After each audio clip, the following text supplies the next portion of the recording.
Nós já estamos de volta com a Manhã da Piedade, aqui pela sua TV Horizonte, né, que é uma emissora da Rede Catedral de Comunicação Católica. E agora pela manhã, lembro você, né, que hoje você também pode assistir o nosso programa, agora pela manhã, nesse momento, ao vivo, lá no nosso aplicativo Rede Catedral, que eu já falei mais cedo, e também no Facebook da TV Horizonte, que é facebook.com/TV Horizonte Oficial, são os canais para você assistir ao vivo Manhã da Piedade, além aqui, é claro, da TV Horizonte, né? Vamos refletir um pouquinho? Vamos trabalhar nosso conhecimento também, né, gente? Israel, país do Oriente Médio, é um dos lugares mais visitados do mundo, em especial por cristãos, muçulmanos e judeus. Pois nesse país tiveram início 3 das maiores religiões de todos os tempos: o cristianismo, o islamismo e também o judaísmo. Todas nessas religiões professam a fé do nosso Deus único. E há alguns dias aqui no programa nós vimos o Horto das Oliveiras, né, e a Basílica da Agônia, que ficam em Jerusalém. Hoje nós vamos conhecer um espaço às margens do Mar da Galileia, cidade que Jesus cumpriu grande parte de sua missão. E lá moravam muitos de seus amigos, inclusive Pedro. As ruínas da casa desse apóstolo foram preservadas e sobre elas foi construído um santuário. Gente, é um lugar muito, muito interessante. Vamos conferir. Na cidade israelense de Cafarnaum, muita gente ouviu pessoalmente a pregação de Jesus e ficou maravilhada com a doutrina e os ensinamentos deste homem decisivo na história da humanidade. O evangelista João narra que depois de atravessar o lago de Tiberíades e de multiplicar os 5 pães e os 2 peixes, que alimentaram 5.000 pessoas, Jesus retirou-se para orar no monte. Em seguida se deu um grande acontecimento que marcou a vida daqueles que seguiam Jesus. Tal acontecimento continua chamando a atenção de todos os que creem que Jesus é o Filho de Deus que se fez homem.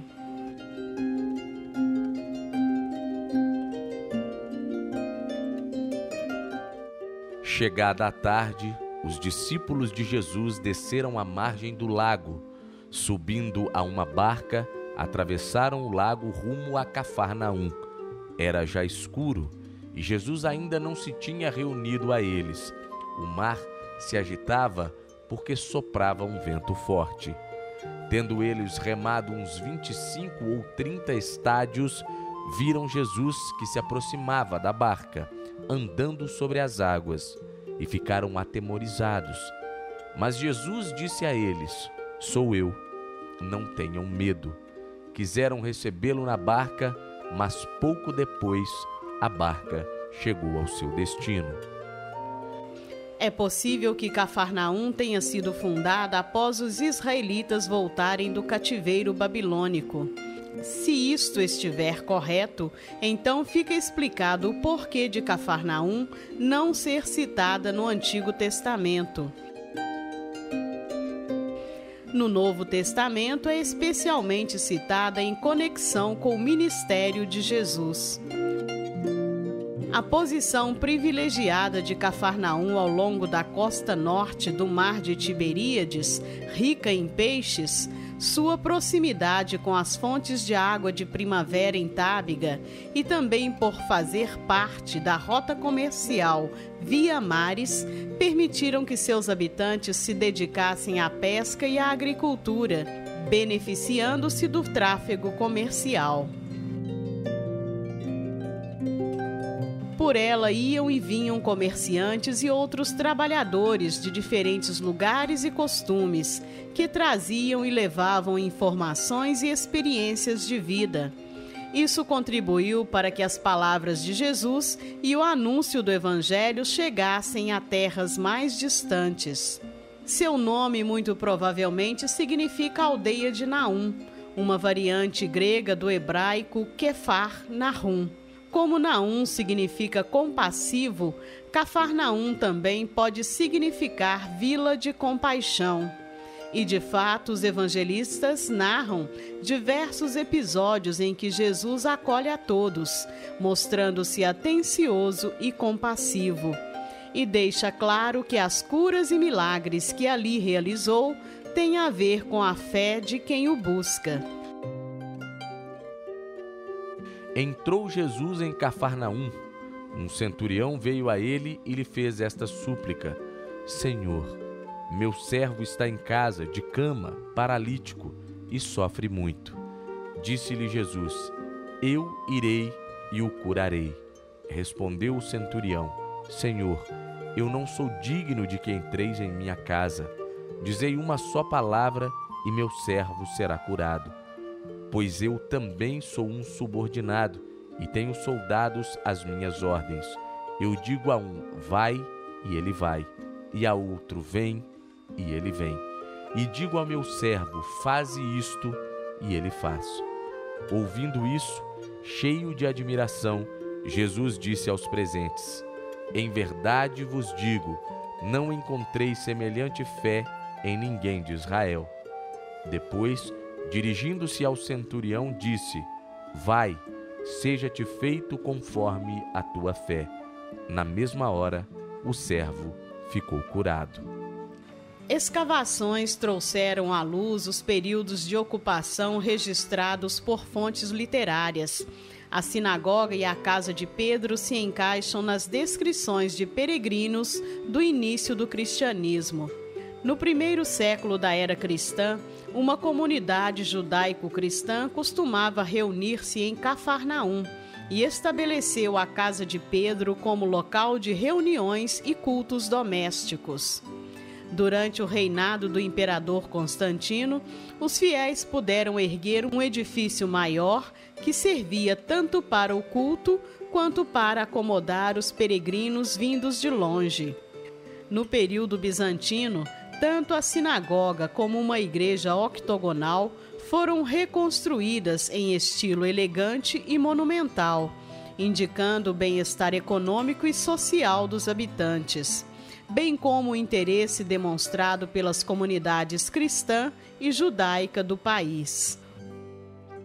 A casa de Pedro, frequentemente mencionada nos evangelhos sinóticos em relação à atividade de Jesus em Cafarnaum e registrada mais tarde pelos peregrinos, foi redescoberta em 1968 sob os alicerces da igreja octogonal a uns 30 metros ao sul da sinagoga. A casa foi construída no final do período helenístico. No final do primeiro século foi transformado em uma domus ecclesia, tornando-se uma casa para reuniões religiosas. A identificação da casa de Pedro é baseada na combinação de dados arqueológicos e de fontes literárias. Sobre a casa foi construído um moderno santuário que acolhe um grande número de peregrinos. No piso central deste santuário há uma laje de vidro, de onde as ruínas da casa de Pedro podem ser vistas.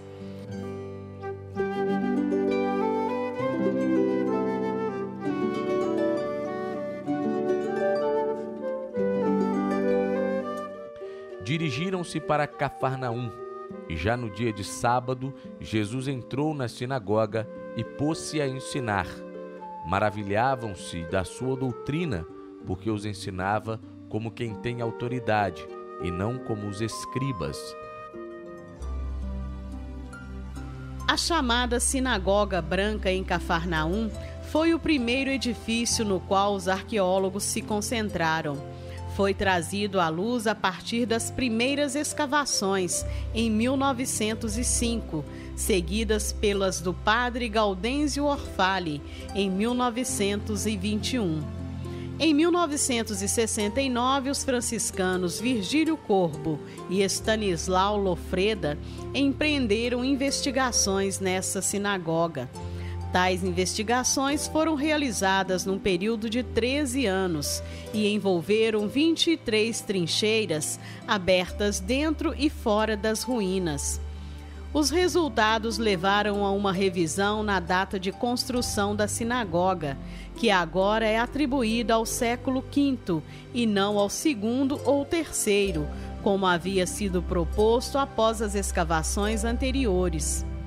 As investigações também procuraram estabelecer a localização da sinagoga, que teria sido construída por um centurião, citado pelos evangelistas Mateus e Lucas, que estimava o povo judeu.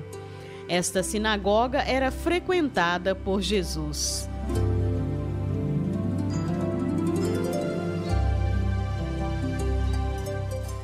A cura do servo do centurião, da sogra de Pedro, um exorcismo ao pôr do sol e outro na sinagoga, a cura de um paralítico e do filho de um oficial, o chamado de Pedro, André, Tiago e João e de Mateus, que trabalhava como cobrador de impostos nessa cidade, foram estes e tantos outros eventos que fizeram com que Cafarnaum ficasse conhecida como quartel-general de Jesus e de seus seguidores, tanto que o local passou a ser chamado de a Cidade de Jesus, onde ele fixou residência entre os 30 e os 33 anos de idade.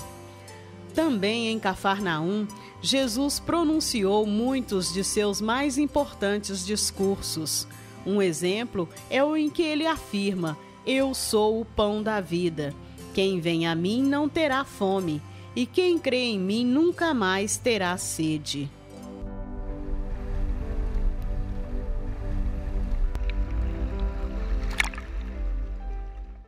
Hoje vocês conheceram então Cafarnaum há alguns dias aqui no programa, né? Vimos o Horto das Oliveiras e a Basílica da Agonia, que ficam lá em Jerusalém também. Gente, neste tempo da Quaresma, né, em que a igreja nos convida a voltar o coração mais para as coisas de Deus, né, a saber mais sobre a vida de Jesus Cristo, é muito bom a gente conhecer lugares diferentes, né, onde ele esteve pessoalmente, né? Como foi o caso então de Cafarnaum, né, que como nós vimos, ficou conhecida como a cidade de Jesus. E agora nós vamos para um rápido intervalo comercial. Voltamos já com muito mais para você aqui no Manhã da Piedade. Não saia daí.